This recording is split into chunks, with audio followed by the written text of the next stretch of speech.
À Bukavu, dans la capitale de la province du Sud Kivu, qu'est-ce qui se passe-t-il aujourd'hui? Qu'est-ce qui se passe? Les Wazalendo ont-ils déjà attaqué la ville de Bukavu? Les Wazalendo ont-ils déjà libéré, entre parenthèses, la ville de Bukavu? L'M23 se serait déjà retiré de la ville de Bukavu? Eh bien, autant de questions qui se posent depuis très tôt ce matin parce que nous avons reçu beaucoup d'appels des gens qui sont très loin de la ville de Bukavu, des gens qui sont très loin de la province du Sud Kivu. Et nous nous sommes informés pour savoir ce qui se passe exactement aujourd'hui parce que vous avez vu des alertes qui ont été données depuis quelques jours. Les Wazalendo qui étaient en train de donner des ultimatums au mouvement AFC M23 de se retirer dans la ville de Bukavu parce que ceci était en train d'avancer. Eh bien, ce n'était pas seulement une rumeur qui était en train de circuler parce que nous avons vu déjà hier des affrontements qui ont eu lieu aux alentours de Bukavu. Alors, on va essayer un peu de comprendre ce qui se passe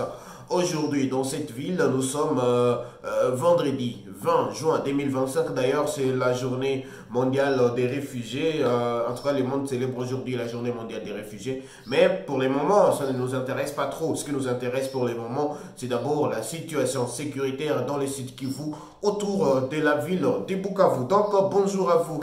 Très chers téléspectateurs de Cœur d'Afrique, et bienvenue à suivre cette nouvelle livraison de l'actualité. Si c'est la première fois que vous nous suivez, eh bien abonnez-vous et activez la cloche de notification pour ne plus jamais manquer nos actualités et nos décryptages. Et si ce n'est pas la première fois, eh bien aimez cette vidéo et partagez-la pour que nous puissions atteindre le maximum des gens. Donc les décryptages, c'est parti.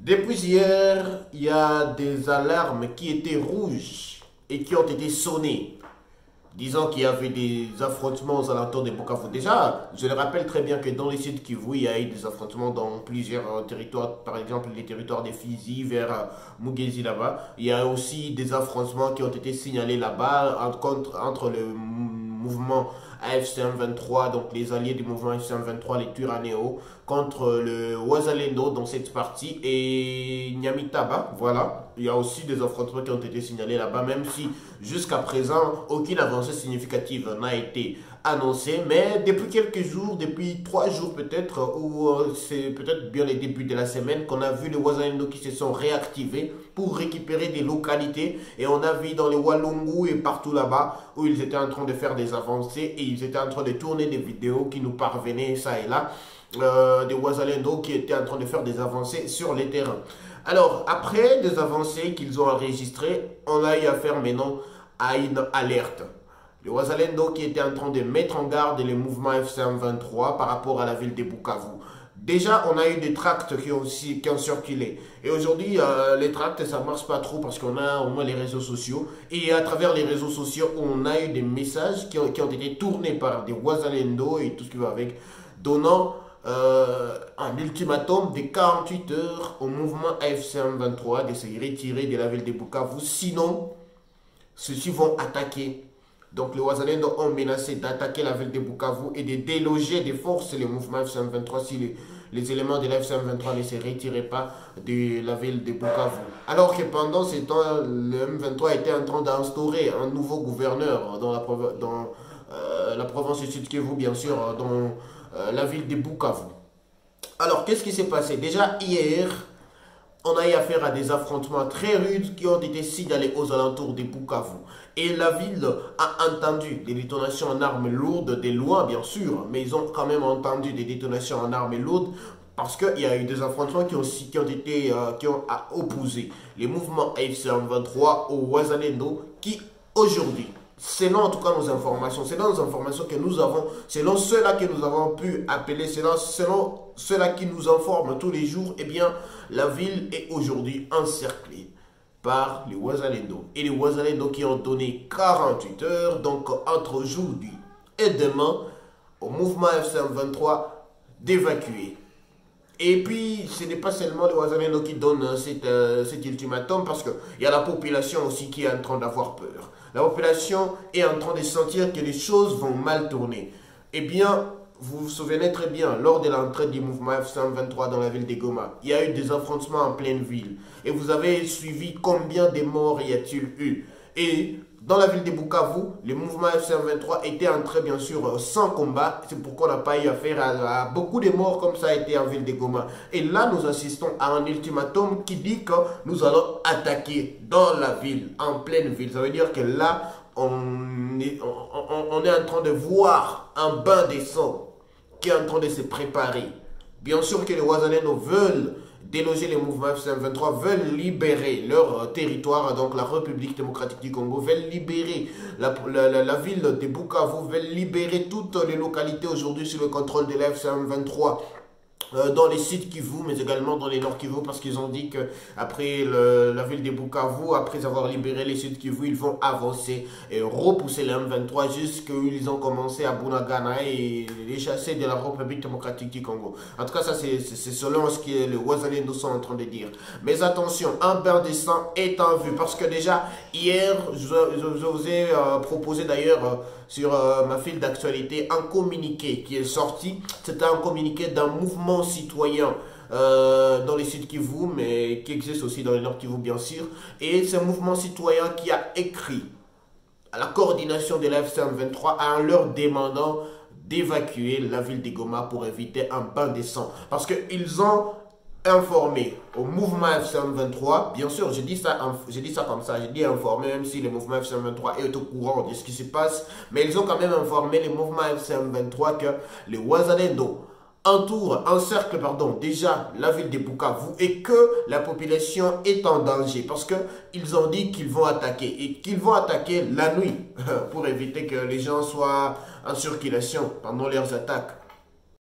Et ce mouvement citoyen a estimé qu'il était opportun pour le mouvement FCM23 qui dit venir libérer la population, qui dit vouloir protéger la population, qui dit respecter les droits humains, tout ce qui va avec, qu'il était opportun pour ceux-ci d'évacuer la ville avant que les Wazalendo n'attaquent. Parce que les Wazalendo qui sont aujourd'hui dans les sites Kivu, qui sont en train de se battre dans les sites Kivu, sont autant déterminés que donc ils veulent à tout prix, au prix de leur vie, au prix du sacrifice suprême, libérer la ville de Bukavu. Et donc, si les M23, en tout cas, résister, parce que nous savons très bien que les M23 aussi, c'est une armée organisée, c'est une armée qui sait faire sa tactique militaire et tout ce qui va avec. En tout cas, s'il y aura des résistances, ça va se passer en pleine ville et quelque chose qui va créer en tout cas un bain de sang, des gens qui pourraient en tout cas périr dans cette affaire.